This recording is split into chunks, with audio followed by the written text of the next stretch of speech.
Ladies and gentlemen, welcome to another live edition of the Global Reality right here on the Global Reality Radio Network. I'm your host, Josh Reeves. Thanks for being with us here tonight for another late night Moonbat edition of the broadcast. Getting a later start tonight because, well, I wasn't going to do a show at all because they're just really real. I mean, it's just been bad this first part of the year, lack of material-wise. But I wanted to be live here with you tonight. It is the Tuesday now into Wednesday edition of the broadcast, January 10th into the 11th, 2012. Glad you could join us. And want to be here at least with you a little bit tonight, just to let you know about a few things. I'm going to be live tomorrow night, so there won't be a show tomorrow night either, but there still will be a show because I'm going to be on for 3 hours tomorrow night with Lee Rogers over at Oracle Broadcasting, oraclebroadcasting.com. I'm going to be over there on his show from 9 to midnight Central Standard Time, 3-hour throwdown tomorrow night with Lee Rogers. So, yeah, that'll be the show for tomorrow night because there's no way in hell I'm going to want to come over here and read or something after being over there for 3 hours with no commercials. So I guess that's how we're still doing it. I suppose that's how we're doing it. I don't know.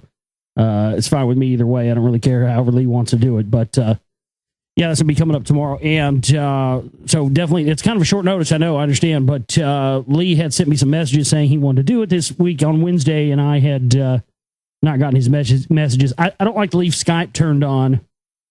It just uses up so many resources, so I like to keep it turned off so I didn't get his messages. But yeah, it's over 3 hours here tomorrow night. But anyway, yeah, I only have a few stories here tonight to cover.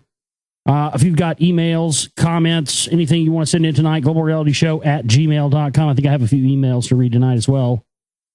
And we're also going to be starting our new series of books. I had somebody in the chat room saying, "Oh, you said you were going to read Book of Enoch next." And I was like, well, I did say that, but, you know, I always reserve the right to change my mind about anything that I do at any given moment. That's just me. But I was going through my my email stacks, and I was trying to see some of the requests that we had for different books to read. And, you know, it's amazing. I still get emails this week. This week alone, I've gotten emails from people concerning books that I've read over the course of the past 4 years here on the show. Literally, I got an email about The Finding of the Third Eye reading today. I got an email about Lost Book of Enki reading. I got an email about the Emerald Tablets of Thoth. So one of these I've tried to do with my selections for reading on this show has been to select things that are, you know, maybe somewhat controversial, maybe things that are talked about a lot and speculated about a lot, but very rarely sometimes do people go to the source. And one of the, if not the biggest, most popular series of reading that I've done so far on the show has been the Lost Book of Enki, Zechariah Sitchin. And, you know, every time I read that, and every time I ever talked about Sitchin, I always have to, we had an email about it last night, by the way. I guess the person wasn't happy with the way I responded to him.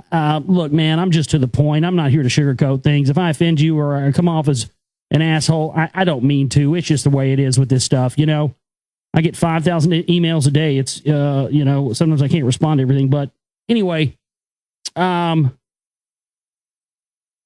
that was a very popular reading, and I had to explain myself 1,000 times that because I'm reading Zachariah Sitchin, it does not mean that I endorse his work or that I 100% agree with it or anything else, but I'm really merely trying to explore some things that I may not agree with, or you may not agree with, or other people may not agree with, and see if we can glean information out of it. Because, I've gone through, a couple of months ago, I went through some of the various scholarly interpretations of the Sumerian text and cross-referenced those with Zachariah Sitchin's work. And when it came to just the strictly the translations, I'm not talking about Sitchin's own, philosophizing or any of that stuff. But if you just look at the translations, they're almost verbatim exactly the same. So from the scholarly interpretations of Zachariah Sitchin stuff. So that was an eye opener for me because I realized, what he is. He's he's like, we talked about this the other night with the other guy, the Vatican guy, the guy who they always put somebody out there to poison the well so that, they associate, that's how they cover up real information. Is as they associate that information with somebody who's a goofball or a retard or easily discredited. And then everybody just throws the baby out with the bathwater and assumes that because the individual who's most associated with a certain type of information, it poisons the well and somehow tries to make all that information be discredited as well, just because the person is. So I'm going to go ahead and I'm going to say this right now, and this will pretty much let out of the bag what it is we're going to be reading next. But I'm going to say right now, I'm not going to even field those kind of emails. There's a nice video online of me reading, it's my explanation of why I was reading Lost Book of Enki. I'm not going to do that this go around. So we're going to be reading Zachariah Sitchin's The End of Days, Armageddon, and Prophecies of the Return, the seventh and concluding book of the Earth Chronicles. That's what we're going to be reading. We'll start that tonight. That came as a request from an email that we got from a listener. So that's what we're going to be doing. That's going to be our next series of book, and I'm really excited to read this because supposedly I've never read it. Supposedly this has all the stuff about I thought this would be a perfect read to kick off 2012 with, considering this is supposed to be about, the return of the Anunnaki and Armageddon and the prophecies and all this stuff. And so, if this thing's just chock full of bullshit, we're going to have a lot of fun tearing it apart, or we'll have a lot of fun, just laughing at it or making fun of it, or maybe we'll get something out of it. I don't know. Who knows? Do you know? I really don't. Maybe if you read it, you'll know better than I do. But my point is, fuck it. Let's read this. Let's because to me this just sounds like the best of the classic, 2012 Armageddon, end of the world, apocalypse, fear mongering combined with a mind calendar and. You know what I mean? And I want to delve into that. I want to get into that and look, because I don't believe in it. So it's exciting for me to look at that and to see what those people are saying, because, again, because so many people are buying into that end of it, I think that we all owe it to ourselves to be versed in how to talk to people about this stuff. So maybe we'll glean that from this, that would be handy. Because, maybe if we had a better handle or a better amount of information and bullet points and stuff to drop on people when they start bringing up this into the world fear-mongering stuff, we might be able to show some people exactly what's going on here and how people are taking real information and manipulating it to use it for fear so that we manifest the negative instead of manifesting the positive. So I'm actually really excited about this because, if this supposedly this is going to get into some of the stuff the Anunnaki are returning, they're coming into. I don't know how these motherfuckers. I guess Sitchin is credited the most with doing this, but I don't know how these motherfuckers ever took like this Mayan calendar 2012 shit and blended it with the Anunnaki and well, I guess the X-Files, I guess, would more appropriately be to blame for that. If you ever saw the final episode of the X-Files, that's what the smoking man ends up telling Mulder in the end. He tells him, you know, I kept you alive all these years just to get you to this point so I could tell you that, you know, full-scale alien colonization begins on December 21st, 2012, and there's not a goddamn thing you can do about it. And I wanted to live long enough to see the look on your face when I told you that the real truth and there's nothing you could do about it. That was like the fucking most fantastic ending for a TV show ever. I was like, yes, when that came on, dude. I was like, oh, shit, man. You know, because they had the 2012 tie-in with that.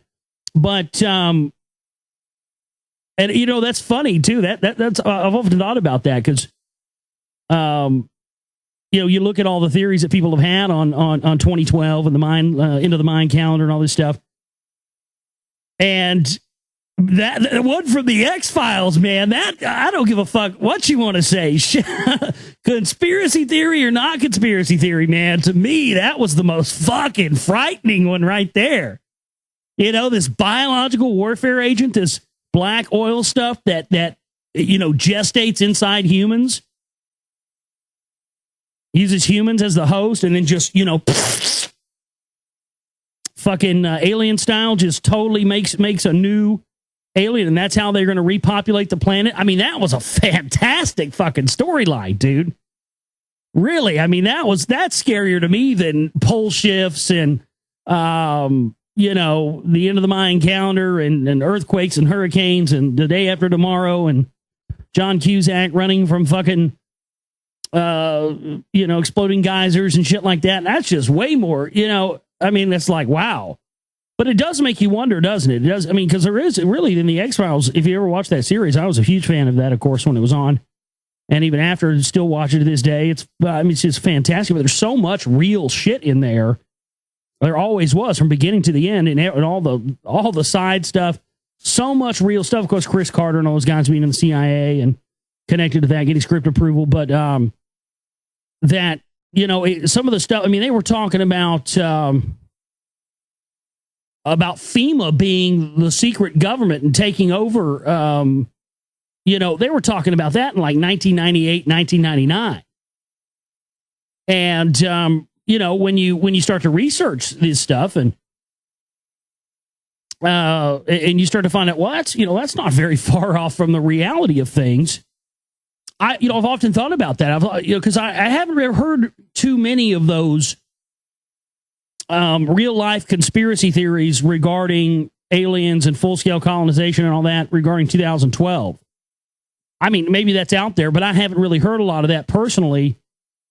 You know, in the realm of reality, mostly it's, you know, it's always pole shift and, you know, all this other stuff, gloom and doom, the return of the Anunnaki supposedly to reclaim their, you know, supremacy on Earth. Well, supposedly that's what Zachariah Sitchin supposedly talks about or iterates in this book. And this is one, I want to say this was his last book or one of the really close to the end of his last books. This is a real recent one. It was published in the last few years. So I just went and I was looking online for some copies, but I have found one on Amazon and just got the little Kindle reader there. But so yeah, that's what we're going to be getting into tonight. We don't have a lot of news stories. Again, tomorrow night, 9 to midnight Central Standard Time, oraclebroadcasting.com. Myself joining Lee Rogers over there. We're going to be getting into all the particulars of the Secret Right Volume 2. I really want to delve into that. I hope Lee's totally down for that. I'm sure he's got questions for me and stuff. Hopefully he does. But I've got a lot of stuff within that film I really want to get into and break down. Because it's just so rich with information that you can just dig up and really get into for a very long time. That's what I really enjoy about the new film. I really happy with the way the film turned out. You know, I mean, you always want to hope that you could do better, and you always want to do better next time with whatever you do. But I really am happy and pleased with the way the film came out. I know they're just going to continue to get better and better. And still continuing to ship out DVDs. I lost today. Some of you have already received some. We shipped out a couple of orders. We got a big more stack. I'm gonna be caught up by the end of this week. We'll have every order that we've gotten, even up to orders that we got today, and we'll have get those out for you by the end of the week. But we lost a day in shipping because my sister's boyfriend was in a car accident, and he's okay, but I wasn't able to get to the post office and all that stuff. So we're going to be doing those and getting out more of those tomorrow. But many of you may have received your orders already, and I've gotten emails from people who said they've received theirs, and people are enjoying the film. That's just fantastic. It's really awesome. It really, I look at this stack. And what's up with the fucking Aussies, man? I got fucking 3 different orders going to Australia. One going to Latvia, one going to what's that place in Germany where where Arnold is from? Where's he from? He's from Austria.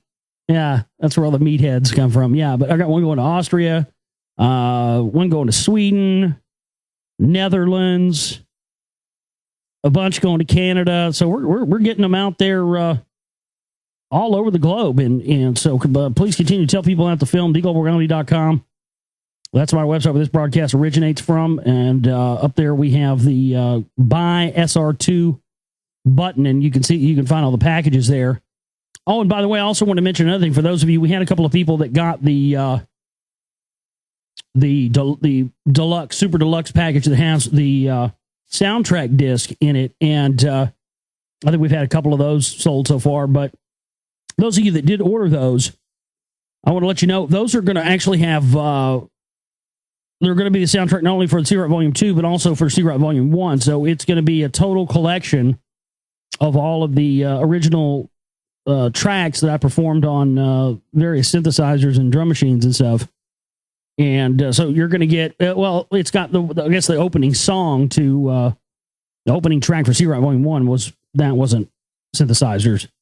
That was me playing drums and me playing guitar, but all the other ones were done on synthesizers and stuff. So yeah, the soundtrack disc that comes with the Super Deluxe package is going to have all of the music that I did on various synthesizers and stuff. The new stuff was all done on old analog stuff. It was all done on a Roland Jupiter 4 analog synth and a Roland CR-5000 CompuRhythm ancient, looks like a toaster oven fucking drum machine. And it's hooked into the Roland Jupiter 4. These are the days before they had MIDI, and they used something called a control voltage, which would send a varying amount of voltage to the oscillators. And that's how you could control different synthesizers and thicken them up and stuff like that before the days of MIDI. So, yeah, that's how the music that's in Secret Volume 2 is done. The drum machine is control voltage gate connected into the arpeggiator of the Roland Jupiter 4 synthesizer, and I just set my beats and my basic rhythm that I want to have on the machine, and that syncs up to the arpeggiator, and whatever notes I play, it follows that, and it follows the tempo, and it syncs it up perfectly. So, yeah, I love the sound of analog synthesizers. I think they're far superior in sound to the digital stuff, although a lot of the digital stuff is getting so awesome now with samples and all that, but it still can't beat the gurgling, bubbling richness of, real electric, oscillators in there, not sampled chips. I mean, this thing's a beast. You got to let this thing, you can't even play this thing. It won't even hold a pitch for the first 30 minutes that you turn it on. It's got to warm up like it's some old fucking 57 Chevy or something. You got to let it won't. And that's why I got such a steal on it when I got it, because I got it from a guy on Craigslist about a year ago. And a guy drove it to me in the middle of the snowstorm because he thought that he was, he sent me messages for 2 days ago, man, are you sure you're okay with it? He thought it was out of tune, wouldn't work right, because he didn't read the manual, where the manual tells you, It's old, dude. It's an analog synthesizer. It's got to warm up and the chip's got to get heated up before it'll work. And that indeed was the case. And I got it for a total steal. I saw what these things are going for on eBay recently. They're going for like $3,000. And I got mine for a couple $100. And it's showroom mint condition too. But I was thinking about selling it, maybe because there's another synthesizer I got my eye on. I'd really like to have another analog one for the next film. But I think that's what was cool. What's really cool about that, and the fact that I got the drum machine thing that goes with it. What's awesome about that is the fact that the market, even though the market's down for most all kinds of other things, it's really high right now for vintage analog synthesizers, and I have a few. And so because the market is so good on them right now, and there's a demand is high, when I've got stuff like this that's in good shape, I can use it for a film or two, or till I don't want to use it anymore, and then trade it in, for something of equal value that I want, that's new sounds, but also has the analog stuff, and be able to have new sounds on every film, but still and not really have to shell anything out for new equipment, or at least not much. A lot of times it's just maintenance on some of these old machines. You got to you get them cheap, but then you got to put $400 in them to get them back up to snuff and everything. But shit, it's still cheaper than some of these market. Probably some of these old synths now, man, they're going for fucking $3-4 a piece. They were going for $1,000, $500 a few years ago. Now they're just going through the roof. And it's that's kind of a funny thing, because again, as we progress with technology, and the more that we seem to think that we're our technology is getting better and better, we still always find ourselves going back to these older technologies. Why is it that it's just tubes, vacuum tubes? They just they're noisy and they're loud and they're a pain in the ass, and you got to change them out. But goddamn it, nothing else sounds like that. Listen. You hear the ballsiness of my microphone and stuff like that. Most guys who do radio and stuff, with the exception of Alex Jones, he's in $3,000 Universal Audio preamps and shit like that. But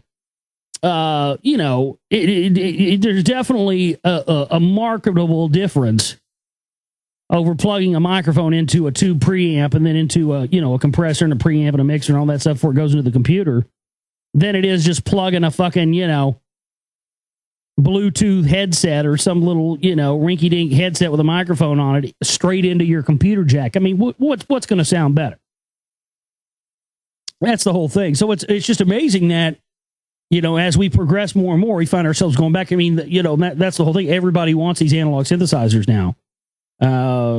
Because, the main reason is, and, this is my show. I'll talk about what I want to talk about. Thank you very much. But the thing about these analog synthesizers is they have these interfaces that they've come out with, and, different artists have Daft Punk and several other electronic artists. They've started to figure this out. It's called it's not the Dark. It's a company called Dope. I think they're made in the UK. But basically, what it is, it's as I was explaining earlier about the control voltage thing. It's a control voltage box that hooks into your old analog synthesizers, but also has MIDI capable ports that can hook into your computer. So what that's done is it's opened up these what people thought old antiquated Moogs and old Roland synthesizers and Oberheims and all this stuff and ARPs. It's taken these old dinosaur relic analog synthesizers and breathed new life into them, because what you're able to do is, by going from your MIDI port into the control voltage in through this box, you're able to program sequences and patterns using modern day digital sequencers on your computer, and you're able to make patterns and things of that nature that will then go into your analog synthesizers and produce the sounds out of that. And so it allows you to be able to create these patterns in ways and make these old synthesizers do things that they at the time weren't capable of being able to do. So that's opened up a whole palette of sounds that were before inaccessible, that are now accessible as a result of just this little box that they've made. Oh, it's fascinating. So, the merging of these old technologies. I've thought about, what was that guy's name? John, was it John Lash? Was that his name? The time traveler guy. Remember that story about 10 years ago? The guy said he was from the future coming back to, he had to get some part from some old IBM computer to save us in the future or something. And, whether that's fact or fiction or what it is, who knows? But, I just reference it because it just seems that we are sort of going that way, that by leaving behind some of this old technology, we get to a point in the future where we realize, oh, wait a minute,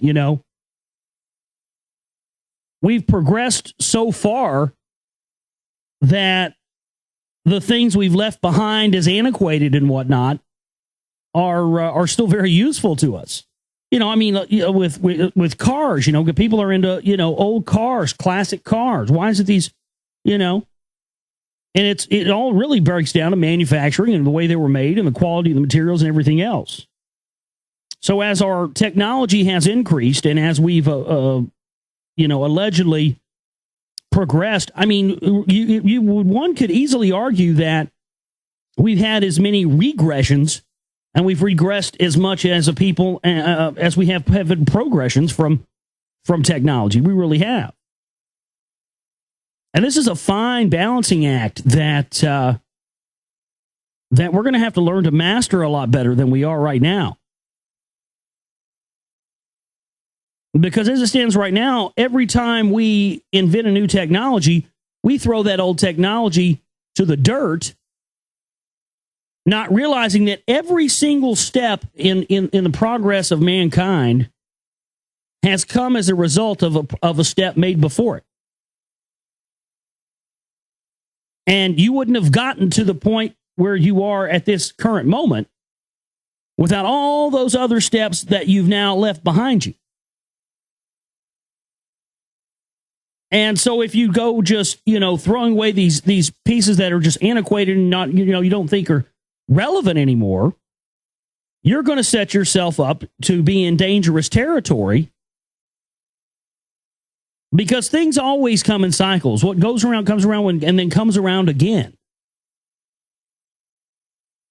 We see that microcosmically in trends and fashions and, in all sorts of things where, you'll see it and there'll be, the past couple of years, we've seen an explosion of 80s clothes again. I'm like, my God. I already had to live through the goddamn 80s once when I was a kid. Are they really bringing back the fucking 80s? The 80s sucked dick the first go around. I'm sure it was great for all those of you who were, of age at the time, doing blow and hanging out at Studio 54 and going to Duran Duran concerts and watching Alf. I know that, I was a kid at the time, so I didn't really get into all that stuff. But, I'm sure it's great for you guys who were there and want to relive that nostalgia from the 80s when you were, chasing Poon in your fucking Trans Am with Journey fucking Frontiers blasted on your fucking Pioneer. I know that's great for all of you guys, but I don't really want to see that shit again. But my point is, everything comes in cycles, and what was old is new again, and so on and so forth. And I think that we're setting ourselves up for a tremendous fall and for a very dangerous thing. And I understand. There are people that do catalog and they do keep, old technology and they keep, they'll take, there are people that, the Smithsonian stuff that do this, but I think it's a very important thing because eventually we're going to discover something that is a problem that probably could have been very easily fixed if things had not progressed to the point where, we've essentially turned over every aspect of our lives to a machine. Don't get me wrong. I love the technology as much as anybody. I love the shit out of this technology, man. Love it to death. Man, oh man, I got an iPad for Christmas this year. Oh shit. It's changed everything for me. Because I don't have a phone, I don't own a cell phone. Refuse to own one. So since I've got this iPad, I don't have to haul my big heavy laptop around with me anywhere now. I can get news anywhere I want. I can. I've got a lot more organization now. I've got, it's amazing. And it's already started to benefit, what I do. And I've been looking at these different things. I mean, dude, this thing's so awesome. I mean, it's little bitty and they've got all these interfaces and stuff for it. Now we can plug mics into it. I could be on the road, going out to shoot footage for a film or something and still be fucking doing shows. Super great quality audio and everything. They've got a little Alesis dock thing for it. That's like $199. It's got XLR plugs and shit on it and headphone jacks and MIDI and shit. I mean, yeah, for the iPad. It's crazy. And, I mean, it's just, it's mind-blowing how these things are progressing to the point where you have to look at the positives, you see the positives and the negatives very clearly. And you willfully give yourself over to using these things.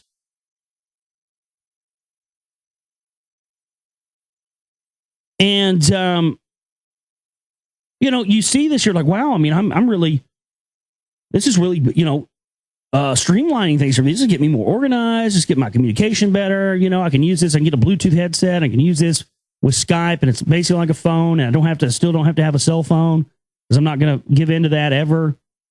And I can do all my show stuff on it. I can grab it over here and have my book that I'm reading for the night reading, so I don't have to constantly wrench my neck by staring up at the screen and all this stuff. And you look at that and you're like, well, there's obviously positive benefits of that. But then you look into the next stages of this, and the next stages of this being this stuff just fully merging with your pre-existing carbon-based human life form.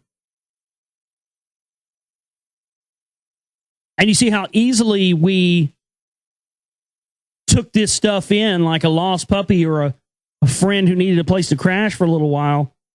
And that's really how we've taken all this technology in. We've taken it in willfully. I mean, there's, at the end of the day, if we're enslaved by technology, there's really not any one of us, unless you're a fucking Amish, but still, even if you're Amish, that's still no excuse. But at the end of the day, we've all acquiesced to this. I mean, we've all allowed this technology to come into our lives and to be a big part of it. But there's a line, how far are you going to take it? And I think that regardless of how far the technology progresses and how quickly it continues to progress, that you're still going to have a lot of people, probably like yourselves and like myself, who are going to be willing to ride it up to a certain point. That seems to be the consensus among a lot of people that I've talked to, and not just people who are researchers and into all this stuff all the time, but regular people too. That, most people I've talked to about this stuff seem to say that same thing. That, hey, it's fun, it's cool, computers are great. I love playing games. I like, talking to people, I like listening to your show, I like watching movies, and this is great. And yeah, rock on. And I agree. But, if they start taking this stuff to the point of where, we're integrating this with the, instead of the iPad, it'll be the iBrain 2015 edition, transhumanist agenda, you'll have Steve Jobs talking to you from the grave in a hologram inside of your brain. Hello, Josh. We've been waiting for several years to roll out our new system. You were such a big fan of the iPad back in 2011. You're one of our first customers to get the iBrain. Steve Jobs inside of your cerebral cortex for the rest of eternity. But, so the consensus of people that I talk to is they want to stop just short of that. Right? They're willing to ride it out. And I kind of agree with that. That's sort of where I'm at, I think. This computer's great and it's fine and we'll have fun with it and we'll do our work with it and we'll get some info out and we'll try to do what we can in a positive way with it. But once you start having to stick it up your ass or, put it in your brain or anything like that, I'm just going to say that's the point where I'm going to say, you know what? I don't need an upgrade. I'm going to stick right here with my current model until the end of time. And I'm not going to, that'll be the point where we say, okay, this time, but then it'll be one of those things like everything else, Remember how it was when you were a kid and we have people from all kinds of demographics out there. So I'm sure people in our audience have experienced all ends of this. I'm sure we've had people out there in school who didn't get to have all the name brand stuff when they were in school. And maybe, your parents didn't make as much money as some of the other kids' parents. So you were wearing the pay less shoes and the discount shoes and the Walmart specials while they were wearing the Air Jordans and all that stuff. Or maybe, you were wearing the Jordans and you were wearing the Tommy Hilfiger and all that stuff while the other kids were wearing the Kmart special stuff. And, it starts setting this, it starts setting the stage for these haves and the have-nots. And that's exactly what they continue to do with computers and technology and all the rest of the stuff. And so you'd be a fool to think that wouldn't be how they will do it when they get ready to roll out the eye-brain cerebral cortex interface. And that's how they'll do it. The cool kids, if you want to be one in the future, it'll be, by future, I mean, 4 or 5 years from now. If you want to be one of the cool kids, you'll have to have the brain chip implant. Otherwise you're going to be seen as one of the poor kids who still has one of their iPad 2s that were made in 2011. Oh God, it's so yesterday. Who wants that? If you don't have the brain chip, you're not cool. You're not in. And dude, that's everybody is susceptible to that. And that's why they love using that against us. That's why, because it works. The haves and the have-nots. It's technological feudalism. And Brzezinski and all the high-level guys have been working on this for 40-plus years, folks. And it's getting more and more interesting, more and more entertaining to watch all this stuff play out, I got to tell you. GlobalRealityShow@gmail.com is my email address. Love to have emails from you here tonight on the show. Let me see if we've got some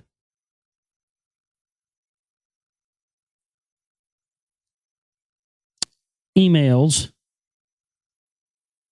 This is from, wow, that's a hell of a name. Ezekiel Osiris. Wow. Well, my kudos to whatever parent named you that. Dear Mr. Reeves, hello. I recently discovered your website and talk show while listening to Red Ice.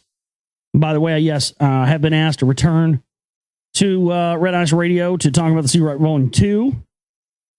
That's not a maybe or might be. No, I have officially been asked to come back. So I will keep you posted when that's going to happen again.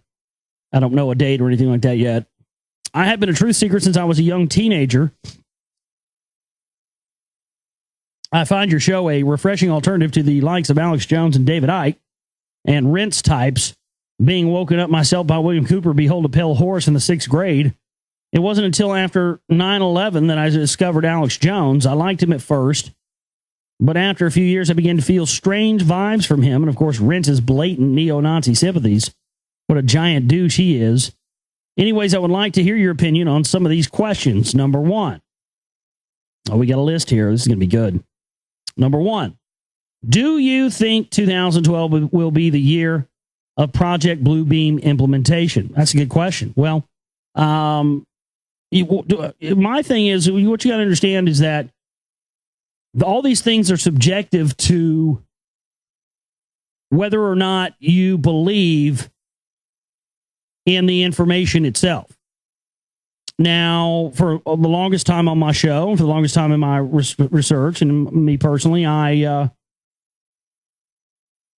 I really put a lot of stock and belief in the Project Bluebeam documents and all that stuff. And there's a lot of the technology that's discussed in there is real. There are patent documents on it. I've seen patent documents on the sky screen technology stuff where they use barium Hello, what are they? How's there barium in the atmosphere? Well, there's barium in the atmosphere because they spray it there with these goddamn chemtrails. Well, I've seen the patent technology for this. They use these holographic technology. They hit it with an electromagnetic wave from HARP and other facilities. Then they blast images from space, from satellites down onto the sky and create it like a screen, like in V, like the new ABC V, where the bottom of the ships were like that. Yeah, that kind of thing. Now, all that stuff exists. Whether or not they're going to use that for the scenario that's been described in Project Bluebeam or not, I used to say that they were going to do that, but I have to say now, I honestly, I don't know. And I want to say that I am skeptical about the Project Bluebeam stuff. I personally think it's planted information. I think it's cognitive dissonance. I think that it's there to cover up an actual, real extraterrestrial experience.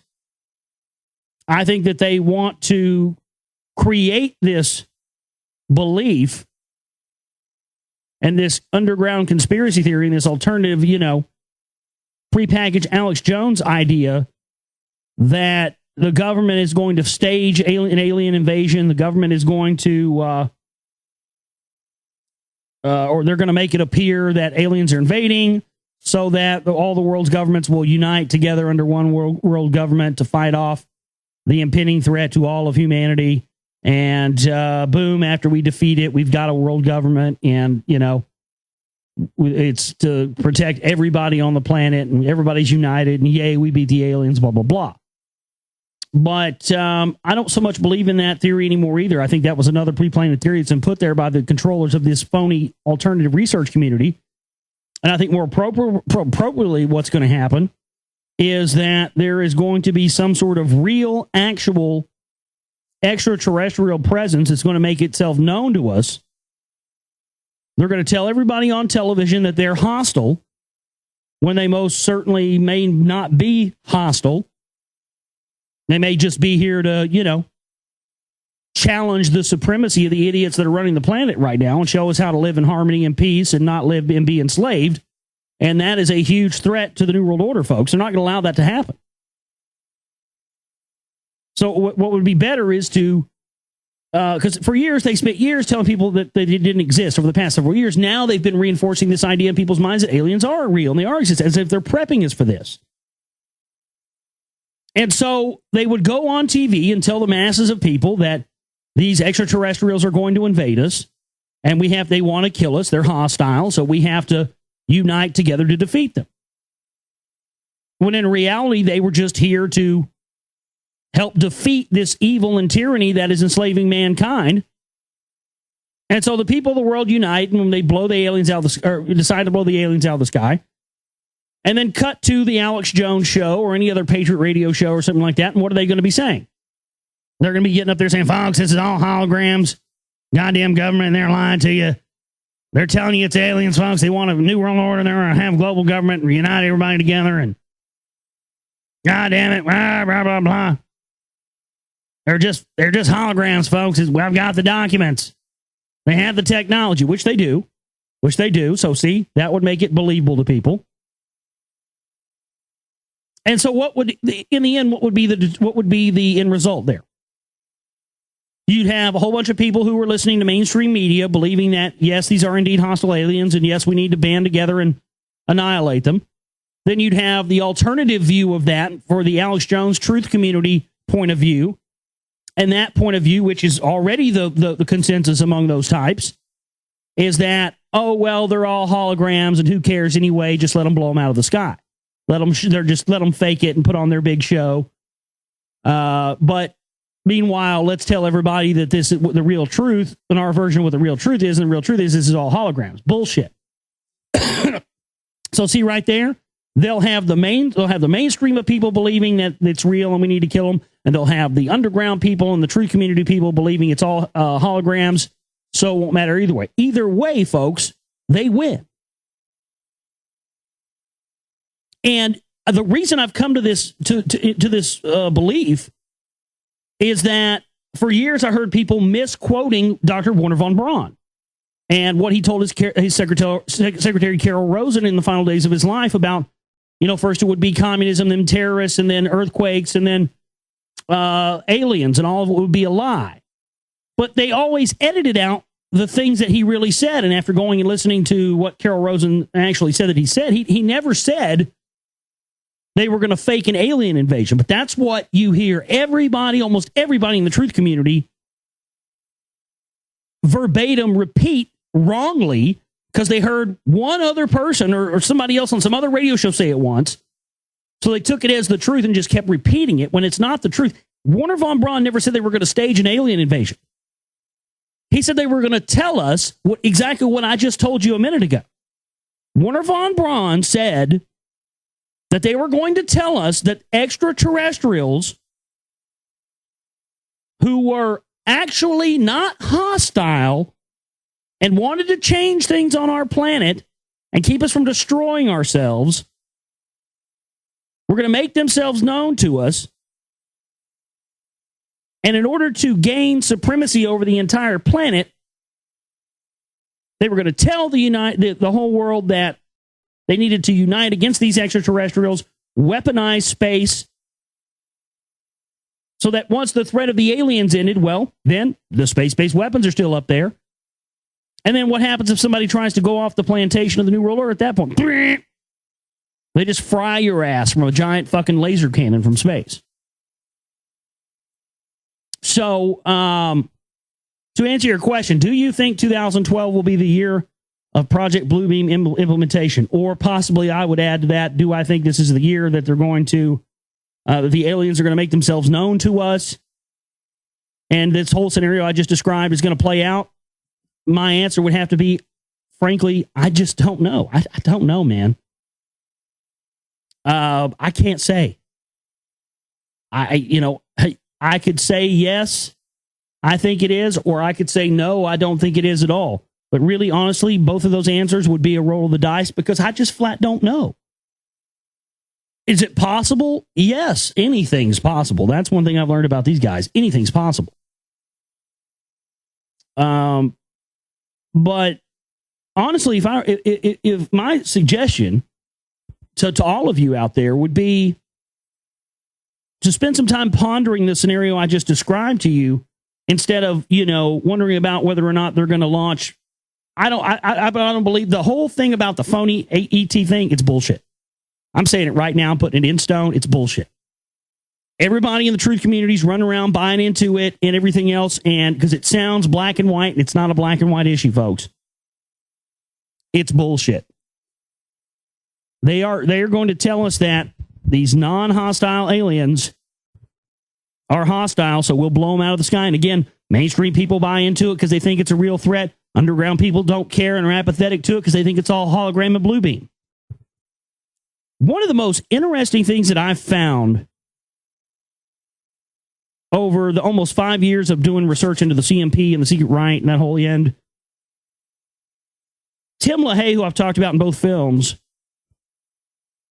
who founded the CMP, what a pig demon he is. He, in his Left Behind series of books, very interesting thing that a lot of people haven't caught is in that book, he has a conspiracy theorist character in there that is in the vein of Alex Jones or Bill Cooper or a caricature of, a conspiracy theorist, basically. And when the Antichrist arrives in the story, the conspiracy theorist character is on his radio show, screaming and yelling and telling everybody that the Antichrist is actually holograms that the government is beaming down from space. And when you read the book, only someone with an intimate knowledge of the type of technology that was described in Project Bluebeam would be able to write that in that great a detail. And one of the things that I've looked at over the course of 4 years researching these guys in the Secret Right is this idea of well, if anybody was going to stage a fake rapture event, and beam images of things all around, the world and have them merge into each other, into Maitreya and all that stuff to create one world religion. If anybody was going to pull it off, it would be these priest class cocksuckers who control everything. So no wonder you've got Tim LaHaye referencing this in his book. So, one of the things that I think is important to understand, too, is that the Project Bluebeam scenario and the false flag alien invasion scenario are not the same thing. People often confuse those and lump those in the same category. They're not the same thing.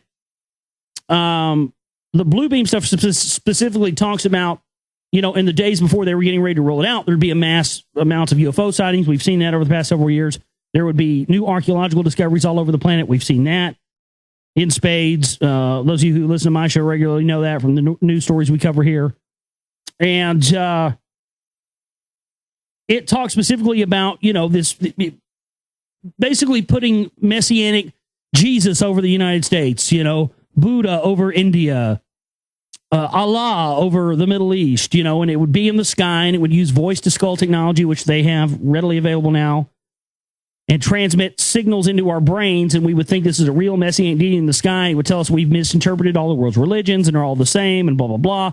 Then it would merge in the sky into one entity and then usher in the one world religion and everybody in the world believing in the same religion. I would say that, in my opinion, whether or not you're going to see that first or the alien invasion thing first, it would be hard to say. But I really do have to say that this idea, or that idea that Project Bluebeam talks about, with creating those holograms and all that stuff, for the one world religion aspect of it alone, that sounds like a pretty plausible for what these people would do.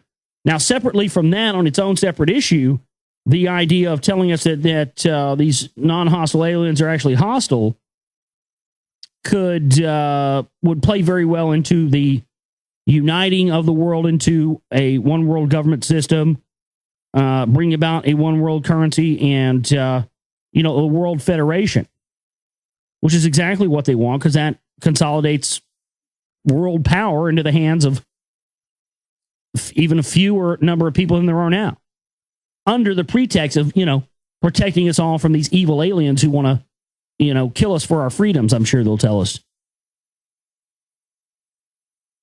Number 2, do you think Obama will be a sacrificial lamb to create the new civil war via assassination, even a fake assassination? I've talked about that for several years, and I think that's another one that's still on the table that could be used. Whether they use it or not, I don't know. See, that's the thing. Any of these scenarios that you want to talk about, whether or not they happen or not, they're all valid in the realm and scope of when you look at the patterns of what these people have done historically. Those things are a very good judge of what they're going to do in the future. So, but they don't always execute on everything that they plan, or sometimes they plan something and then they say abort, and they don't go through with it, and then they use it later on down the line. Classic example of that, of course, is Operation Northwoods. I mean, we're talking about Kennedy era here, McNamara, Joint Chiefs of Staff. I mean, they wrote up Operation Northwoods in the 60s, early 60s. And it openly talks in there about hijacking airplanes and flying them into skyscrapers to blame on Fidel Castro in Cuba. But they never went through with it. They scrapped it, and then it seems that it reappeared as, hey, that's a good idea. We didn't go through with that the first time. But, whoever came up with that was a good plan. We could use that here and just flip the script and use it to go into Iraq, and boom, there you have 9/11. So, the whole sacrificial lamb Obama assassination thing, I think that's still on the table. I think the possibility of even that happening to Ron Paul. But again, that falls under what you just said there, the creation of the new civil war. So that scenario is going forward, whether or not they eliminate Obama or whether they don't. Yes, they still could play that card, but It doesn't absolutely mean they will. Number 3, the past week I've seen some of the worst, thickest chemtrails ever over southwestern Ohio. Oh yeah, they've been bad around here too. When you see those kind of chemtrails like that, thicker and worse than normal, immediately go online and go to one of these websites where they track sun activity. NOAA, National Oceanic Atmospheric Administration, I think, does it, or some of these other websites. And you'll always see a spike in sunspot activity or coronal mass ejections or stuff like that. And it always seems to coincide with these thick chemtrail days. So the sun's definitely doing something. It's definitely affecting our planet and our atmosphere. Some people believe that's really what 2012 was about, and our sun is changing, and our physiology is going to change along with it, and we're going to go from the 3rd dimension to the 4th dimension. And they're trying to stop this from happening by suppressing our DNA and our pineal glands with, fluoride and MSG and aspartame and all these excitotoxins, which limit the resonation of your DNA. Do you know anything about chemtrail seeding us with nanoparticles that can lay dormant and be activated by remote for mind control and mass murder? Do I know anything about that? Well, yeah, but a lot of it's speculation, man. You're talking about nanoparticles. I understand, like nano chip things. I mean, you ever seen those nano microchips? It looks like a pile of sand, like in a sandbox or something. But then you look at it real close, and it's that sand is microchips. Literally, you run your hand through it, and it feels like sand. Those are all microchips. So you're saying something like that? Are they spraying that stuff, and we're breathing that in, and they push a button later on, and we all, explode from the inside? It's possible. Anything's possible. Whether or not they're doing that with chemtrails or not, I don't know. The more the chemtrail stuff to me appears to be atmospheric tinkering and stuff that they're doing, because they've known for years this was coming. And that's what I believe HAARP was really about. The reason they needed a ionospheric heater like that was so that they could heat up levels of the atmosphere and punch holes in them intentionally. You're thinking to yourself, why would they punch holes in our atmosphere intentionally? Because they knew that an event was coming in probably where we in the time of where we are now, where the sun was going to become active to the point where it would start to destroy parts of our protective layer of our atmosphere. And so in order to learn if their mitigation technologies and their technologies that could prevent this from happening, prevent the effects from killing everybody on Earth, they would have to have a live scenario of that before they could test the technology, i.e. chemtrails and the rest of this stuff, to see if it would work or not. So that's what I believe was a major part of HAARP, and as I talk about in Secret Life Volume 2, the father of the hydrogen bomb, he was also a CMP member. He got, what's his name? Oh, God, I can't remember. Not Bernard Eastland. Well, he got the contract with Bernard Eastland and Arca Oil on behalf of the State Department to develop HAARP for military purposes. And just from the stuff I looked at for HAARP, that appears that's what they did. They punched holes in the ionosphere and in the atmosphere and the ozone layer and all this stuff. And that for all these years since they started the chemtrail operations, they've been using these mitigation technologies to test their abilities to be able to fix holes that are punched in our protective layer of our atmosphere, because they had to have a live scenario to do that. So I believe that's what the biggest part of the thing is. As far as them spraying stuff, from what I understand, they could send planes over 1,000 times a day over every landmass in the United States, spraying anthrax and Ebola and everything else, and not everybody would die, because it doesn't work like that. That's why they use chaff, because the chaff catches the part of the atmosphere up there that we don't normally have access to, where all that nastiness sits, all the viruses and the fungus and all that stuff, and DDT and stuff that we spray into the atmosphere. And you spray chaff, this white filament powder, it goes through that layer of the atmosphere, absorbs all of that, and then comes down to the ground level. You breathe it in. It goes in through our lungs and goes into your blood, through the blood-brain barrier from the chaff being the carrier. And then that's how we get respiratory diseases and cancers and all this other stuff. So I think that would be a much more effective bioweapon, or a much more effective population reduction method, and is a much more effective than, trying to get chips in everybody by spraying it and that not being an effective dispersal matter. But again, I'm not saying that's not a possibility either. The moment you say something's not possible with these clowns, they got you. I myself have been exposed to major facets of the system. U.S. Marine Corps, prison, and the Masonic Corps. Jesus, God, man, I'm sorry. Whew. Wow, buddy. You have been through the shit, hadn't you? No wonder your goddamn name is Ezekiel Osiris. Fuck. I'd change my name to Ezekiel Osiris too if I've been through that much shit. Let me get this right. U.S. Marine Corps, prison, and the Masonic Order? That's a hell of a trifecta there, brother. Good God. I would like to talk more about it, but the main way I do is through my music. Please listen to my band and story at youtube.com/Ezekiel Osiris. Well, thank you so much, my friend, and I hope that I answered your questions there as best I could tonight. Great questions, though. I appreciate that. I love getting emails. GlobalRealityShow@gmail.com. Let's see what else we have here.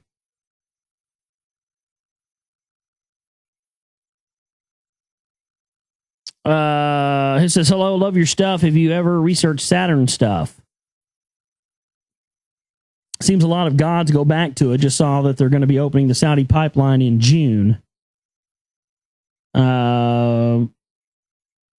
Okay. You mean like Saturn, like the moons, like Titan and all that? Where they say they might go in, they're talking about going to Titan, and, there's tons of oil there, and going there and getting that stuff, bringing it back to Earth. Yeah. As far as anything else, I really don't know what you mean, though. It'd be more specific if I researched Jupiter. Yeah, I don't know.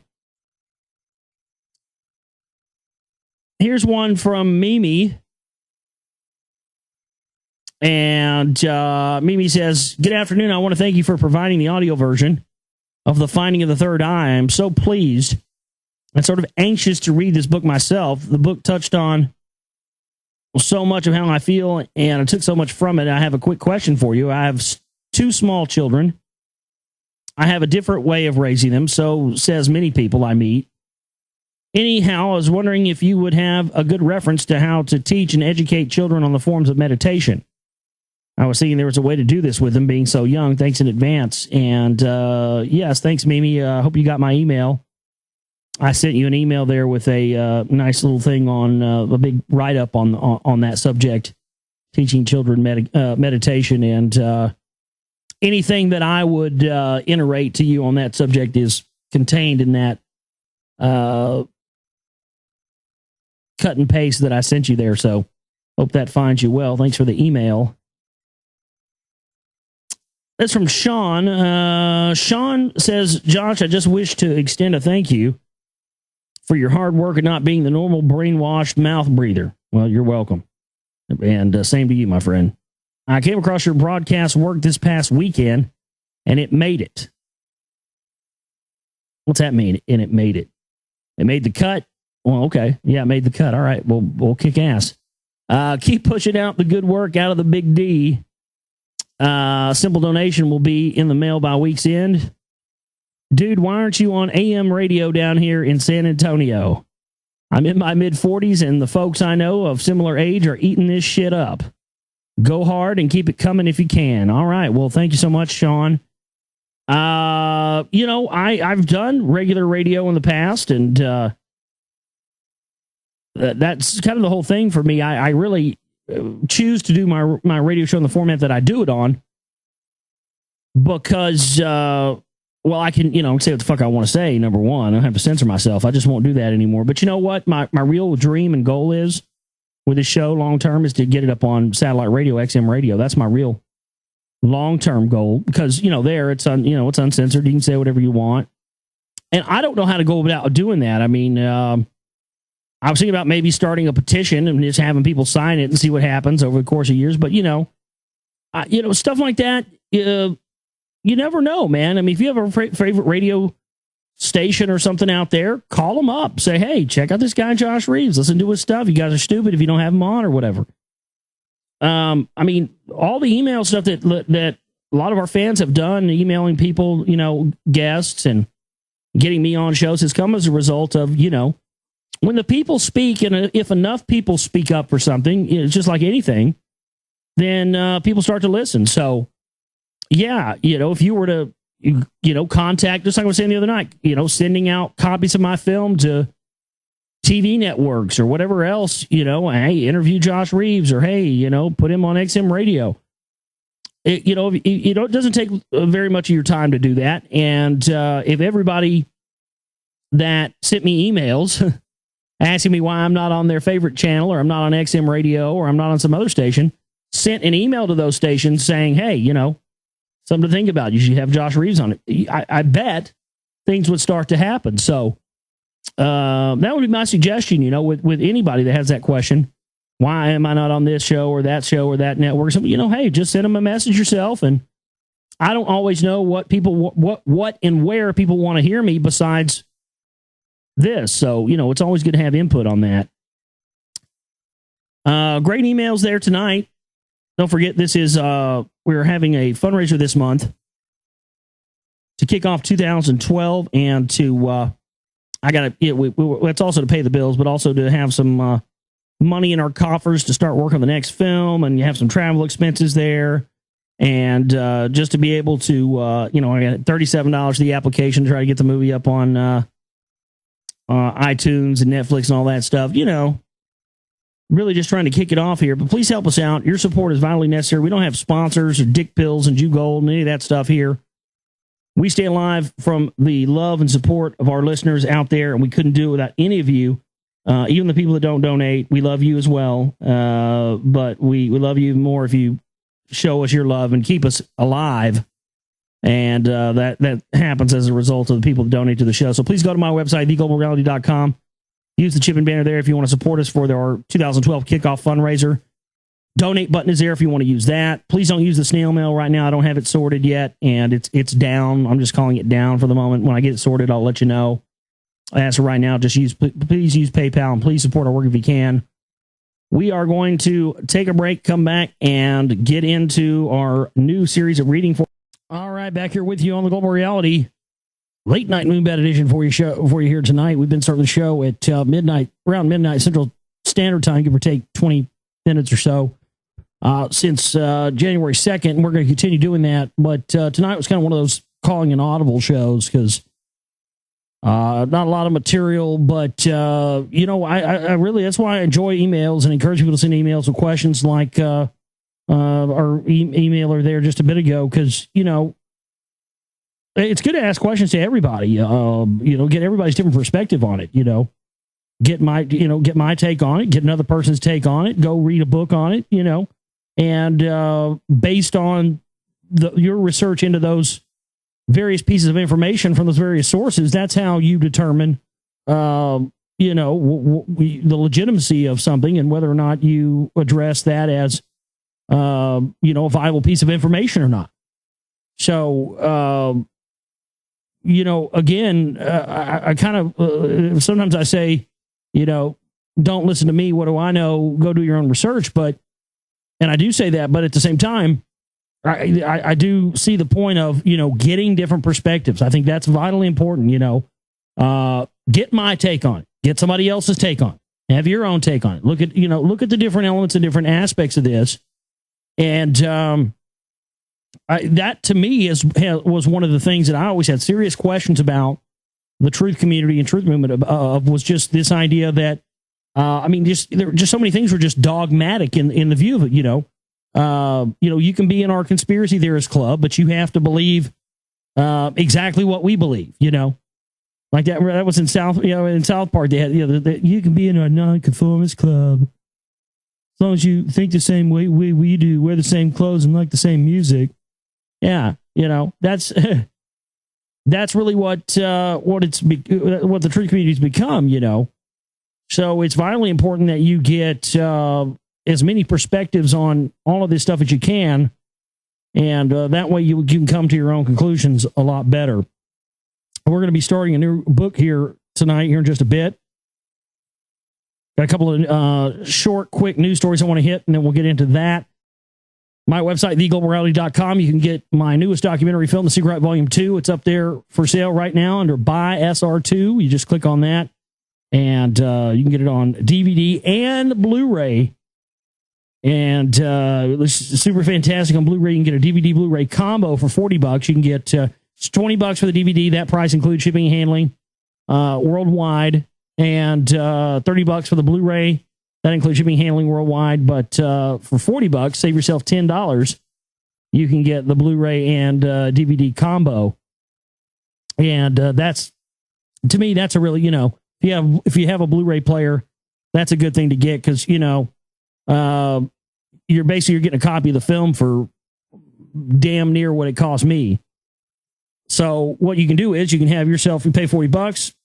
Hey, that's it. $40 even. You get the Blu-ray, keep that for yourself to watch on your nice flat screen. And then you give the DVD to a buddy or a friend or a family member, somebody who, you want to pass the info on to. I mean, that to me is a great buy as far as, if you want to not only get something for yourself, but also, pass along that information as well. We also have the research packs there where you get a data DVD for your computer that has 4.2 gigs worth of data, additional materials, clips, unedited clips from the film, my entire picture archive from the film, whole bunch of other goodies in there. We also have the DVD and Blu-ray deluxe collection, which you can get with a Blu-ray or a DVD, when that includes the data disc and the soundtrack disc. And shipping and handling is included in those prices. Please allow 2 to 4 weeks for delivery.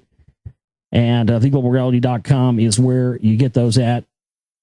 And thanks to everybody out there who has ordered their DVDs. And please be patient. If you haven't gotten yours yet, I promise you it's on the way. It's in my stack. I'm going right down the line as to, because I don't want to be unfair, I don't want to just send Joe Blow's Schmo's DVD to him quicker, or, Sally Soccer Mom's Blu-ray to her quicker because she donated more than somebody else or something, you know what I mean? So I'm just going right down the line and doing those the way they came in. So there you go, theglobalreality.com. That's where you support our work by buying our DVDs or Blu-rays, and also making a donation at the Chip and Banner or donate button. Also, we have subscriptions where you can make a monthly subscription that comes out of your account every month. You don't have to come back and use the Chip and Banner every month. You just set the amount there, how much you want to come out, small amounts up to large amounts. And then you make a monthly pledge to our work and become a member of the Global Reality. And that just shows your commitment to what I'm trying to do here. So thanks to everybody out there. Let's see what we have. Just a couple. I have 2 or 3 news stories at the most. There was just none. That was why I almost didn't do a show tonight, why I started so late. I guess Mitt Romney officially won New Hampshire. If you care about such things, Ron Paul in second there. And Ron Paul says he is told all the rest of the candidates that they should drop out and endorse him so they can defeat Romney. And I had to say, even though I don't believe in that bullshit and I don't support it, I gotta say that's a pretty smart move. That would be, because come on, my God, Mitt Romney, really? That guy's about as conservative as Richard Simmons in a pair of hot pants, doing tricks with a donut at 2 a.m. The guy's a goddamn, northeastern. It's just ridiculous. But it's going to be fun to watch all this stuff play out, and it is fun watching it all play out.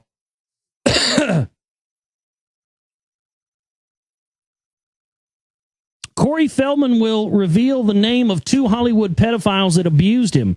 Well, we talked about this a while back, and this is very interesting to me because, and I had a clip of Corey Feldman talking about that I was going to have in Secret Route Volume 2, and I just forgot to put it in there. But I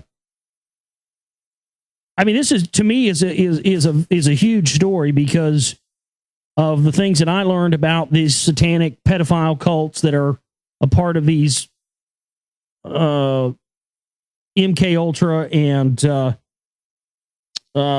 psychological warfare operations that have been conducted by the intelligence community for several decades now.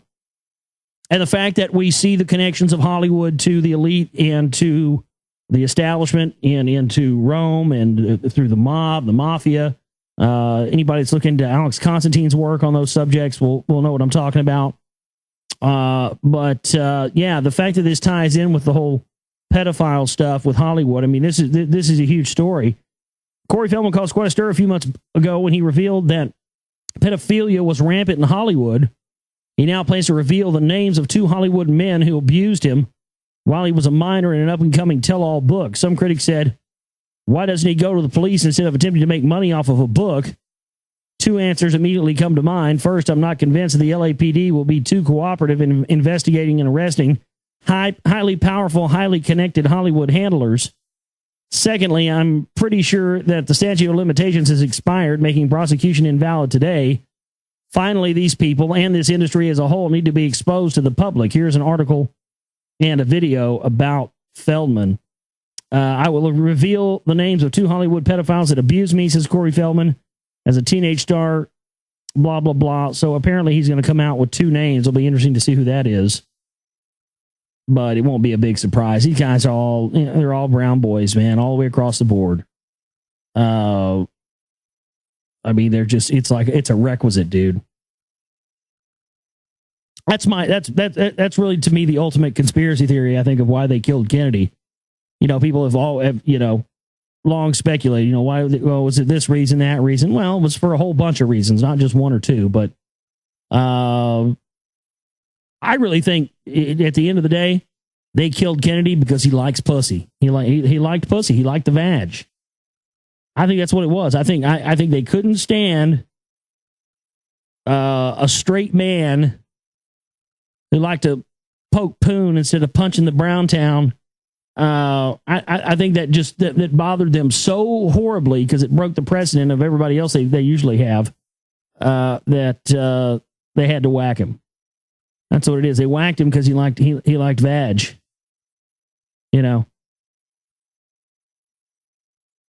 Also, another interesting tidbit. Lincoln, the night before he was assassinated. He was in Monroe, Maryland, and the night before JFK, the week before JFK was assassinated, he was in Maryland, Monroe. Dun, dun, dun. Something to think about.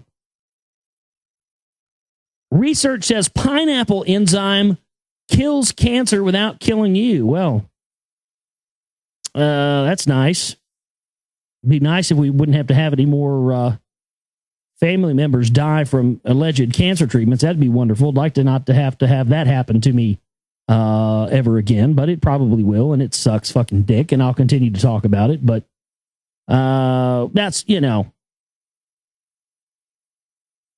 that's the shittiest thing for me. I know these guys got cancer cures on the shelves. I know there's no reason why my dad and my grandmother should be in the ground right now, and other people's family members and friends and relatives out there. There's no reason why any of those people that have had cancer, my grandfather, there's no reason any of those people should be dead from it right now. They should all be alive. They should all be here today. And the reason that is because these cures exist and they're on the shelf, but they won't allow us, the serfs and the slaves, to have them.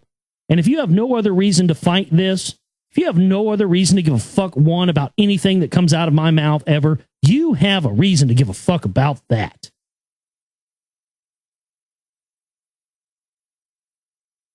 If that don't get you fired up and wanting to do something and wanting to change something, or at least supporting people like me who are trying to do something, I don't know what will. There is no reason, ladies and gentlemen, While any of us who have been affected by cancer should have loved ones who have suffered from this. Not one reason, not at all. They've had these cures on the shelf for years. And, all these cancers, a lot of these cancers are man-made anyway. Every once in a while, a study pops up on the National Library of Medicine's bibliographic database, known as Medline, that not only confirms the therapeutic prevalence of natural substances in cancer treatment, but it blows the conventional approach out of the water. Published in 2007 in the journal Planta Medica, researchers found that an enzyme extracted from pineapple stems known as bromelain was superior to the chemo agent 5-fluorouracil in treating cancer in the animal model, the researchers stated. The anti-tumoral effect of the bromelain, the pineapple enzyme, was superior to that of the 5-FU, whose survival index was approximately 263% relative to the untreated control. 263% higher survival rate? And an absolute cure as compared to so chemotherapy is a 263% higher lower survival rate, 263% lower survival rate than an enzyme extracted from a goddamn pineapple. Now, like we were talking about earlier in the show, you want to tell me that we're technologically advanced? Well, obviously, we still got our heads up our asses if that's the case, folks. And everything we ever need to fix and heal our bodies are found here on the planet naturally. But if people know that, then you can't make money off of them and enslave them by dangling the cure over their head like a carrot and milking them dry, both financially and emotionally. And goddamn it, it's time that people start saying something about it. I understand that there's very little we can do about all this stuff, but goddamn it, you can say something about it. You can yell and scream about it, can't you? We can't allow ourselves to turn in to pacified zombies because of political correctness, folks. You got to stand up and speak it when it's time to stand up and speak it. That doesn't mean you have to get violent and, let's march on Washington. Let's lock and load, boys. We done tried the ballot box. We going to have to do with the cartridge box now. No, it doesn't mean you have to do that. But voicing these things and not just sitting there, knowing about this stuff. There's so many people that read about this stuff and know about it, and they never speak a word of it. And then, they'll hear you talking about it, and they'll be, all of a sudden they start speaking up, they're like an expert. Like, well, how come you never talked about this before? I don't know. I thought people would think I'm weird or something. I don't know. Well, I mean, that's what I liked about the end of the Kabbalion. It talked about, this, the idea of this having knowledge, but not getting it out there. And that's how I felt even before I knew a lot of these teachings and stuff. That's how I felt for years. That's why when my brother suggested, he's like, man, you should do a radio show. And I was like, yeah, I should do a radio show. Fuck, why didn't I think of that? You're fucking exactly right. I should. That's, to me, that's what that, being able to just voice it and express it and that kind of thing. That's what it's all about. But man, this is mind blowing. 263% higher survival rate from a fucking enzyme extracted from a goddamn pineapple. They're this deadly. I mean, let me tell you something, folks. And I look, man. Look, I'm just going to be straight with you. This is a real thing. Until you have to watch one of your loved ones die right in front of you and not be able to do anything about it because everybody puts their belief and their faith in these goddamn pimp. And you are a pimp if you're a pimp. You are a goddamn low-life pimp. You know what? Let me tell you something, you cocksucking doctors. I've got more respect for these motherfuckers that sling crack on the goddamn street corners and pimp hoes than I have for you motherfuckers who stand in there and live in your ivory towers and your nice houses and drive your fucking Rolls Royce and walk around thinking you're a big shot because you're a fucking doctor because you went to med school. Pimping out your fucking poison for the medical industrial complex. You're no better than the pimps and the pushers and the lowlifes who are out there capitalizing on humans in the streets, and yet you walk around thinking you're somehow better. You're not better. You're lower than them.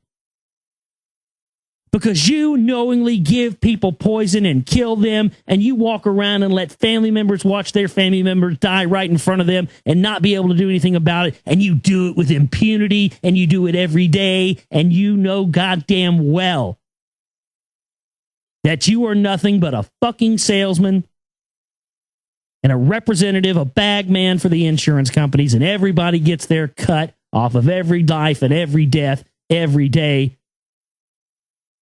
And until we change that, we can sit around with our thumbs up our asses till the cows come home talking about no planes and laser beams and all this other horse shit, and that's what they want.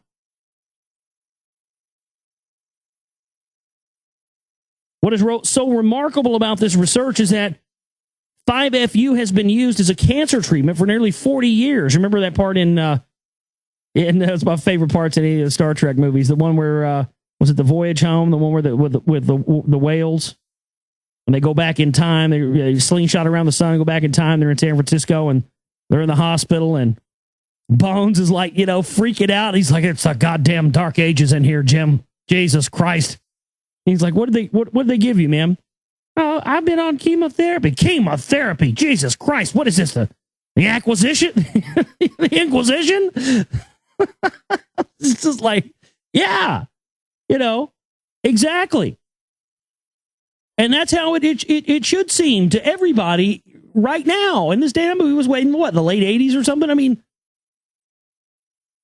what is this? The Inquisition? I mean, exactly. These drugs are designed to kill people, not extend their lives. We go to the hospital and the doctor and all this stuff and put our health in their hands and allow them to kill us willfully with a fucking Coke and a smile.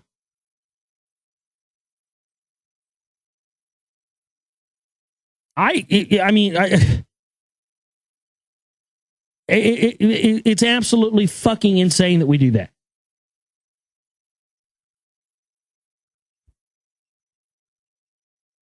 This has been relatively unsuccessful due to its less than perfect selectivity at killing cancer and often killing or irreversibly damaging healthy cells and tissues as well.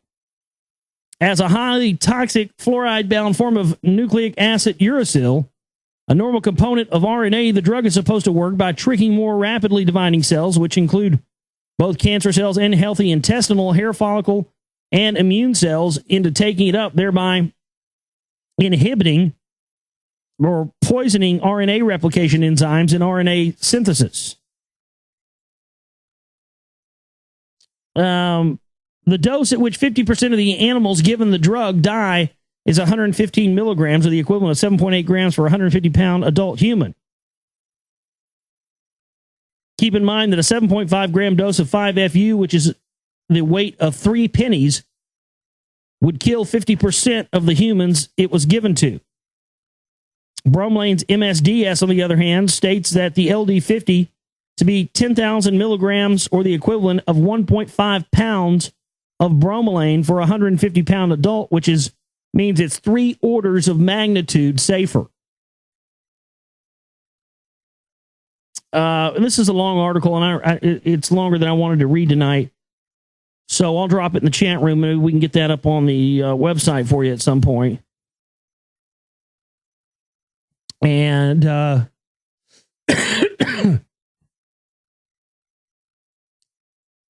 there it is. But yeah, man, it's unbelievable stuff. We want to get into reading our book here tonight. Give me just a second.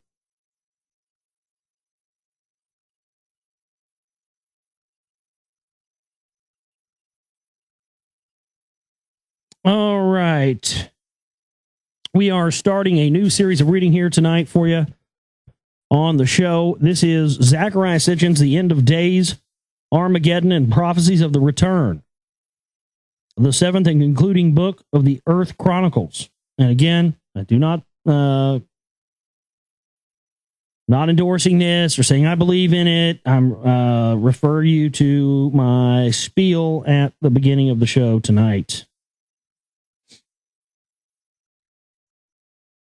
Preface: the past, the future. When will they return? I've been asked this question countless times by people who have read my books. The they being the Anunnaki, the extraterrestrials who have come to Earth from their planet Nibiru, and who were revered in antiquity as gods. Will it be when Nibiru and its elongated orbit returns to our vicinity, and what will happen then? Will there be darkness at noon and the Earth shall shatter? Will it be peace on Earth or Armageddon? A millennium of trouble and tribulations, or a messianic second coming? Will it happen in 2012 or later, or not at all? These are profound questions that combine people's deepest hopes and anxieties with religious beliefs and expectations. Questions compounded by current events, wars in lands where the entwined affairs of gods and men began, the threats of nuclear holocausts, the alarming ferocity of natural disasters. They are questions that I dared not answer all these years, but now are questions the answers to which must not be delayed. Questions about the return, it ought to be realized, are not new. They have inexorably been linked to the past as they are today to the expectation and the apprehension of the day of the Lord, the end of days, Armageddon. 4 millennia ago, the Near East witnessed a God and his Son promising heaven on earth. More than 3 millennia ago, king and people in Egypt yearned for a messianic time. 2 millennia ago, the people of Judea wondered whether the Messiah had appeared, and we are still seized with the mysteries of those events. Are prophecies coming true? We shall deal with the puzzling answers that were given, solve ancient enigmas, decipher the origin and meanings of symbols, the cross, the fishes, the chalice. We shall describe the role of space-related science in historic events and show why past, present, and future converge in Jerusalem, the place of the bond of heaven and earth. And we shall ponder why it is that our current 21st century AD is so similar to the 21st century BCE. Is history repeating itself? Is it destined to repeat itself? Is it all guided by a messianic clock? Is the time at hand?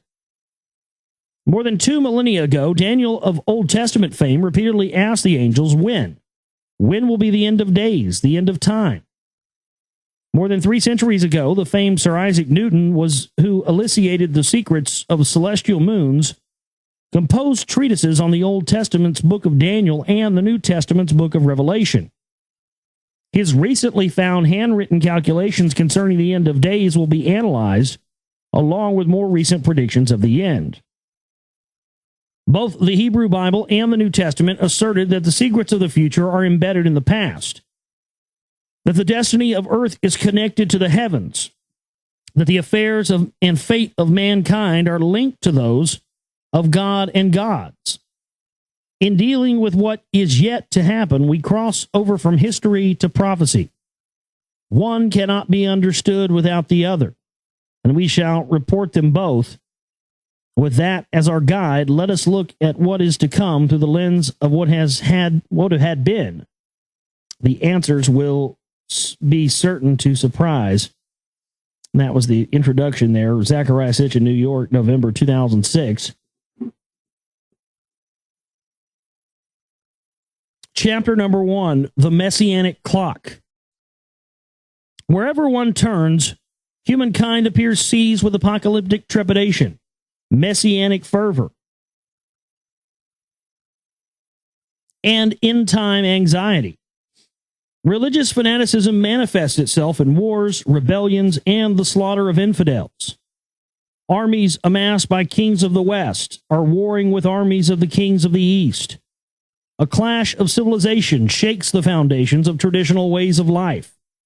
Carnage engulfs cities and towns. The high and the mighty seek safety behind protective walls. Natural calamities and ever-intensifying catastrophes leave people wondering, has mankind sinned?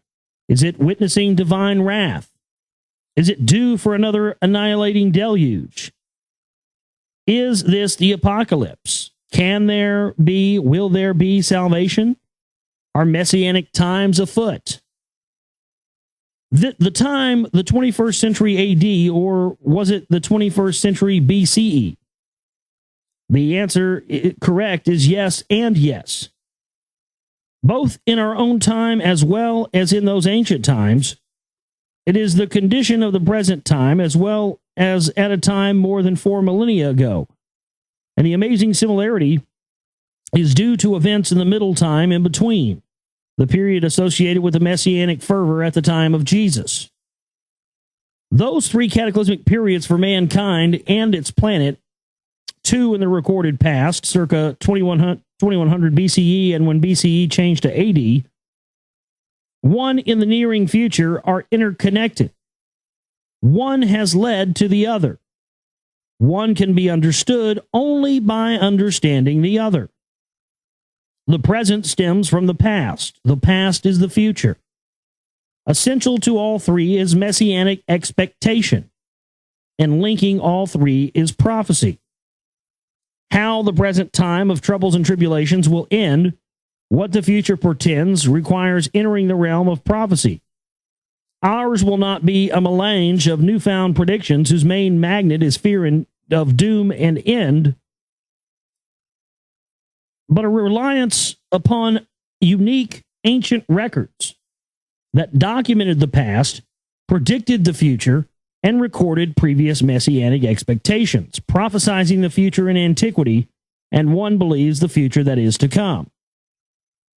In all three apocalyptic instances, the two that had occurred, the one that is about to happen, the physical and spiritual relationship between heaven and earth was and remains pivotal for the events. The physical aspects were expressed by the existence on earth of actual sites that linked earth with the heavens. Sites that were deemed crucial, that were focuses of the events. The spiritual aspects have been expressed in what we call religion. In all three instances, a changed relationship between man and God was central, except that when circa 2100 BCE, mankind faced the first of these three epochal upheavals. The relationship was between men and gods, in the plural, meaning more than one. Whether that relationship has really changed, the reader will soon discover. The story of the gods, the Anunnaki, those who from heaven to earth came, as the Sumerians called them, begins with their coming to earth from Nibiru in need of gold. The story of their planet was told in antiquity in the Epic of Creation, a long text on 7 tablets. It is usually considered to be an allegorical myth, the product of primitive minds that spoke of planets as living gods combating each other. But as I have shown in my book, The 12th Planet, the ancient text is in fact a sophisticated cosmology that tells how a stray planet passing by our solar system collided with a planet called Tiamat. The collision resulted in the creation of Earth and its moon, of the asteroid belt and comets, and in the capture of the invader itself in a great elliptical orbit that takes about 3,600 years to complete. And yeah, I mean, that's the whole basis of Sitchin's work.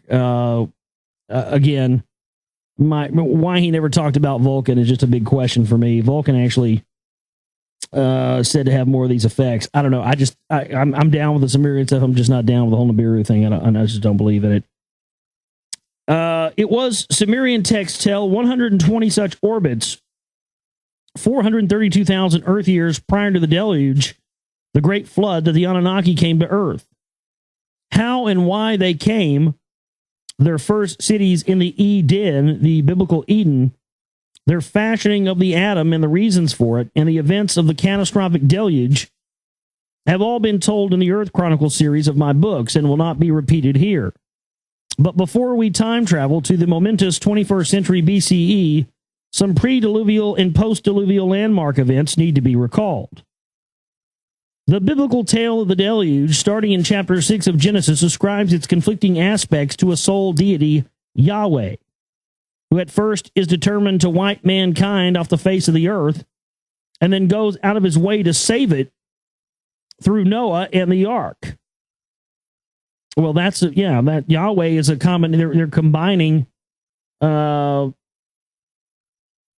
It's like they're combining Enlil and Enki together into one thing. Because of course Enki created mankind, had compassion for them. Enlil wanted them wiped out, and Enki had compassion and created the ark and saved them. The earlier Sumerian sources of the tale ascribe the disaffection with mankind to the god Enlil, and the counter effort to save mankind to the god Enki. What the Bible glossed over for the sake of monotheism was not just the disagreement between Enlil and Enki, but a rivalry and a conflict between two clans of Anunnaki that dominated the course of subsequent events on Earth. The conflict between the two and their offspring and the Earth religions allocated to them after the deluge need to be kept in mind to understand all that happened thereafter. The two were half-brothers, sons of Nibiru's ruler Anu. Their conflict on Earth had its roots on their home planet, Nibiru. Enki, then called Ea, whose home is water, that's exactly. Well, that's what most of our planet's made of. That's why Earth, Earth, the realm of Ea, that's what the Earth means. Was Anu's firstborn son, but not the official spouse. Antu. When Enlil was born to Anu by Antu, a half-sister of Anu, Enlil became the legal heir to Nibiru's throne, though he was not the firstborn son. The unavoidable resentment on the part of Enki and his maternal family was exacerbated by the fact that Anu's accession to the throne was problematic to begin with. Having lost out in a succession struggle to a rival named Alalu, he later usurped the throne in a coup d'etat, forcing Alalu to flee Nibiru for his life. That not only backtracked Ea's resentments to the days of his forebears, but also brought about other challenges to the leadership of Enlil, as told in the epic tale of Anzu. For the tangled relationships of Nibiru's royal families and the ancestries of Anu and Antu, Enlil and Ea, see the Lost Book of Enki, or better yet, listen to my reading of it on YouTube. The key to unlocking the mystery of the gods' succession and marriage rules was my realization that these rules also applied to the people chosen by them to serve as their proxies to mankind. Well, yep, that's where the bloodlines come in. It was the biblical tale of the patriarch Abraham in Genesis 20:12. Isn't that interesting? Genesis 20:12. The book of Genesis, chapter 20, verse 12. That he did not lie when he had presented his wife Sarah as his sister. Indeed, she is my sister, the daughter of my father, but not the daughter of my mother, and she became my wife. Not only was marrying a half-sister from a different mother permitted, but a son by her, in this case Isaac, became the first legal heir and dynastic successor rather than the firstborn Ishmael, the son of the handmaiden Hagar. How such succession rules caused the bitter feud between Ra's divine descendants in Egypt, the half-brothers Osiris and Seth, who married the half-sisters Isis and Nephthys, is explained in the Wars of Gods and Men. Though those succession rules appear complex, they were based on those who write about royal dynasties they were based on what those who write about royal dynasties call bloodlines. What we now should recognize as sophisticated DNA genealogies that also distinguish between general DNA inherited from the parents as well as the mitochondrial DNA that is inherited by females only from the mother. The complex yet basic rule was this: dynastic lines continue through the male line. The firstborn son is the next in succession. A half-sister could be taken as a wife if she had a different mother, and if a son by such a half-sister is later born, That son, though not firstborn, becomes the legal heir and the dynastic successor. The rivalry between the two half-brothers, Ea and Enki and Enlil, in matters of the throne, was complicated by personal rivalry in matters of the heart. They both coveted their half-sister Ninmah, whose mother was yet another concubine of Anu. She was Ea's true love, but he was not permitted to marry her. Enlil then took over and had a son by her, Ninurta. Though born without wedlock, the succession rules made Ninurta Enlil's uncontested heir, being both his firstborn son and one born by a royal half-sister. Ea, as related in the Earth Chronicles book, was the leader of the first group of 50 Anunnaki to come to Earth to obtain the gold needed to protect Nibiru's dwindling atmosphere. When the initial plans failed, his half-brother Enlil was sent to Earth with more Anunnaki for an expanded mission. If that was not enough to create a hostile atmosphere, Ninmah too arrived on Earth to serve as chief medical officer. A long text known as the Atrasis Epic begins the story of gods and men on Earth with a visit by Anu to Earth to settle once and for all, he hoped, the rivalry between his two sons, and that was ruining the vital mission. He even offered to stay on Earth and let one of the half-brothers assume the regency on Nibiru. With that in mind, the ancient texts tell us lots were drawn to determine who would stay on Earth and who would sit on Nibiru's throne.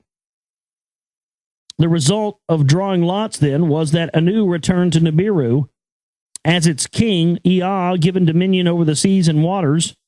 In later times, Ea was known as Poseidon to the Greeks and Neptune to the Romans.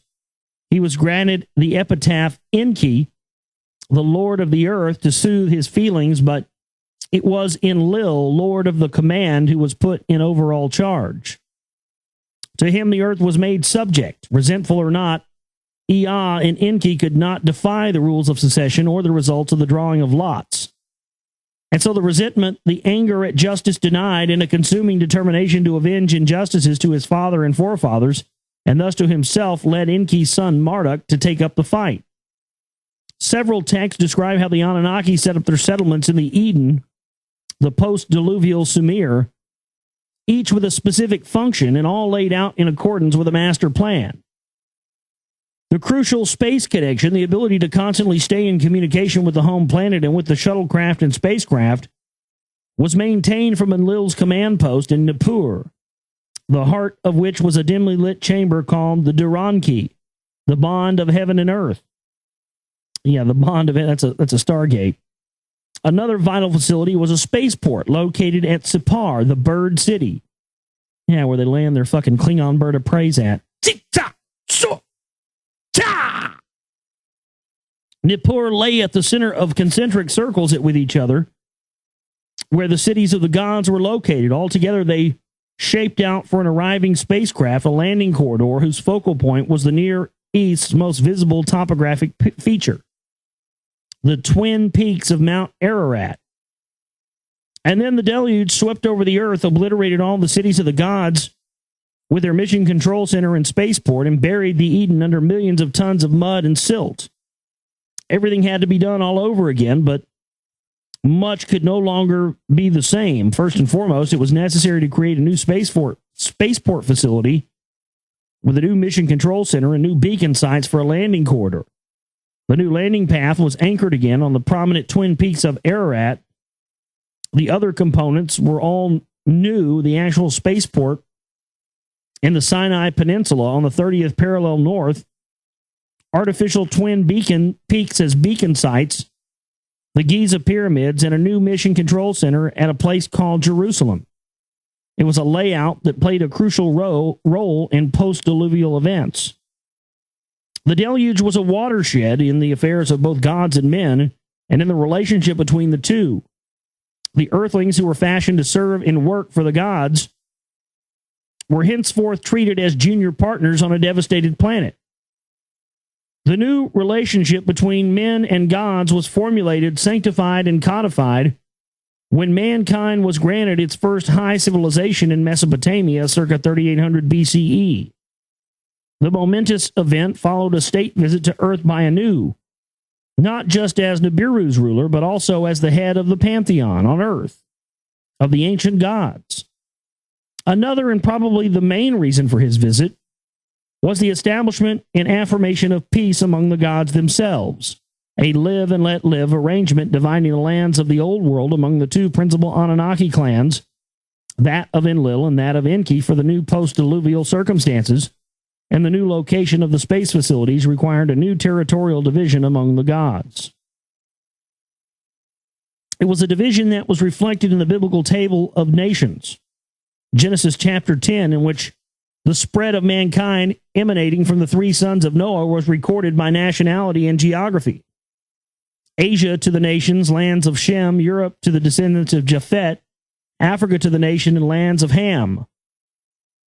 The historical records show that the parallel division among the gods allotted the first two to the Enlilites, the third one to Enki and his sons. The connecting Sinai Peninsula, where the vital post-diluvial spaceport was located, was set aside as a neutral sacred region. And that's the reason why those are considered the holy lands and stuff, folks. That's where the fucking aliens landed. Come on. While the Bible simply listed the lands and nations according to their Noahite division, the earlier Sumerian text recorded the fact that the division was a deliberate act. The result of deliberations by the leadership of the Anunnaki, a text known as the Epic of Etana, tells us that the great Anunnaki who decree the fates sat exchanging their counsels regarding the earth.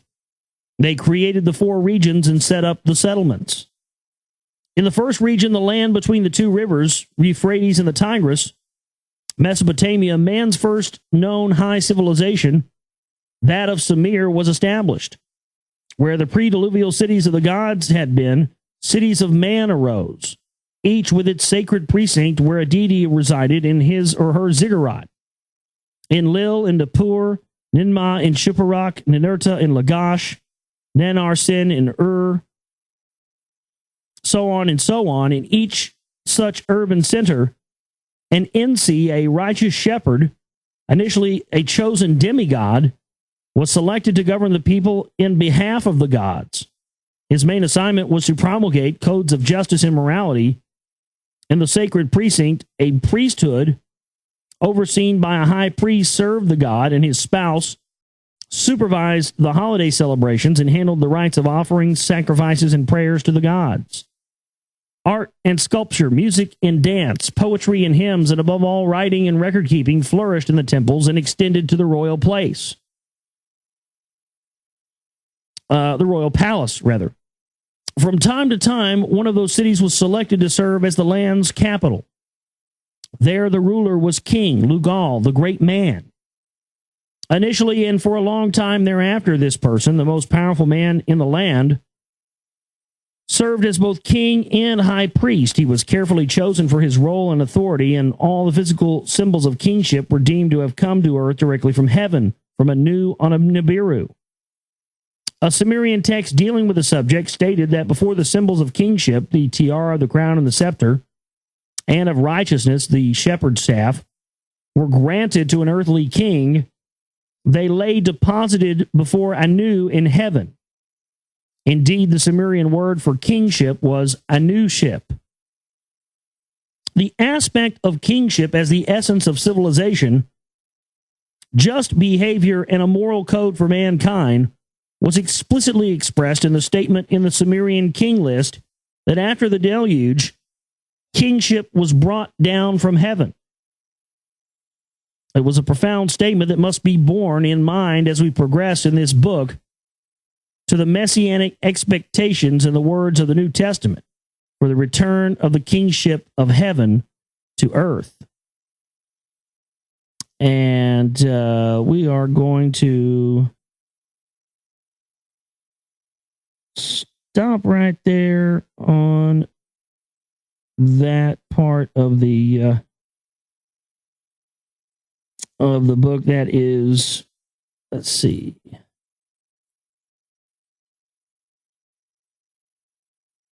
Yeah, just bookmark that there. All right, and we will pick up on that next time on the broadcast. Good stuff there in our new series of reading, and we will be getting into more of that next time on the show. Not going to be a live show tomorrow night because I'm going to be on with Lee Rogers for 3 hours, 9 to midnight Central Standard Time, oraclebroadcasting.com, 3-hour throwdown.